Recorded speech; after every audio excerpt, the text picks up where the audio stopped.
Hello everyone दोस्तों, मैं अरुण शर्मा। आप देख रहे हैं द सोच। दूसरी वीडियो में बात करने वाले हैं बीजेपी के पुराने सहयोगी रहे उद्धव ठाकरे के बारे में, जो इंडिया गठबंधन के साथ इलेक्शन तो लड़े पर अपनी टाइम फाइव करवा के रह गए। पर शायद उनको अब बीजेपी का आसरा नजर आ रहा है और बीजेपी सिंधे को साइडलाइन करके जो बीजेपी में भारी पड़ रहे हैं, और बीजेपी सिंधे को लग रहा है कि साइडलाइन करके उद्धव ठाकरे के साथ मिलकर सरकार बना सकती है। दोस्तों, अगर आप चैनल पहली बार हैं, जुड़ सकते हैं आगामी सभी वीडियो। दोस्तों, बात करते हैं महाराष्ट्र में बीजेपी, जहां सीएम पद को लेके ढेर सारे सवालों से घिरती जा रही है। भले ही उन्होंने डेट का ऐलान कर दिया हो, पर सिंधे उनकी रेस में अब तक काबू नहीं आ पा रहे हैं और सिंधे अपने आप को रेस का सबसे लंबा घोड़ा समझ रहे हैं।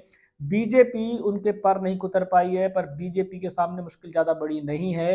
बीजेपी 5 तारीख को खाली नहीं जाने देगी, भले ही उनको अपने पुरानी सहयोगी उद्धव ठाकरे के साथ मिलकर सरकार बनानी पड़े।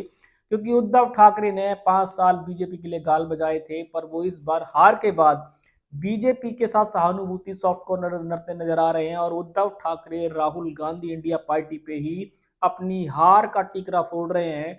तो वो बीजेपी के साथ चले जाएंगे तो कोई बहुत बड़ा जादू मिरेकल नहीं होने वाला है। और बीजेपी का ये पुराना नाता रहा है कि जब बीजेपी को सरकार बनाने के लिए जरूरत पड़ती है तो वो जुमले टुमले धोखे गद्दार सबसे रिश्ता बना लेती है। और बीजेपी का यही हाल अब महाराष्ट्र की राजनीति में होने वाला है, क्योंकि शिंदे के साथ उनके जो पदों की डिमांड है बीजेपी करने में शायद पूर्ति नहीं कर पाएगी। क्योंकि बीजेपी देवेंद्र फडणवीस को तो मुखिया बनाना चाहती है, पर गृह मंत्रालय, वित्त मंत्रालय शायद वो सिंधे को नहीं देना चाहती। पर बीजेपी सरकार बनाने के लिए उसको ज्यादा जोड़ तोड़ करने की जरूरत नहीं है, इसलिए वो सिंधे को काफी दिनों से लटकाई जा रही है। ऐसा ना हो कि पिक्चर रिलीज होने से पहले ही शिंदे का महाराष्ट्र में बीजेपी से बाय बाय टाई टाई फिस हो जाए। और जहां उद्धव ठाकरे सीएम ढाई ढाई साल के सपने को लेकर उन्होंने बीजेपी संबंध खराब किए थे, बीजेपी फिर कोई उलझ जुलझ उनसे संबंध ऐसा बना ले और उनको 2.5 साल का सीएम के लिए कमिटमेंट कर दे, तो उद्धव ठाकरे 2 मिनट के लिए नहीं सोचेंगे और तुरंत वो बीजेपी का हाथ थाम लेंगे। भले ही बीजेपी के लिए 5 साल उन्होंने गड्ढे खोदे हों, पर बीजेपी को भी ऐसे दोस्त और ऐसे दुश्मन बनाने में कोई बुराई भलाई नजर नहीं आती। समय बताएगा कि सिंधे ने तो इलेक्शन बीजेपी के साथ लड़ा और उनकी खटाई पड़ने के चांस नजर आ रहे हैं। हो सकता है कि उद्धव ठाकरे ने इंडिया पार्टी के साथ इलेक्शन लड़ा, पर उनके अच्छे दिन नजर आ रहे हैं। क्योंकि उद्धव ठाकरे हार के बाद अगर कांग्रेस इंडिया गठबंधन में आवाज नहीं उठाते तो शायद बीजेपी के लिए सॉफ्ट कॉर्नर नहीं देखा जा सकता था।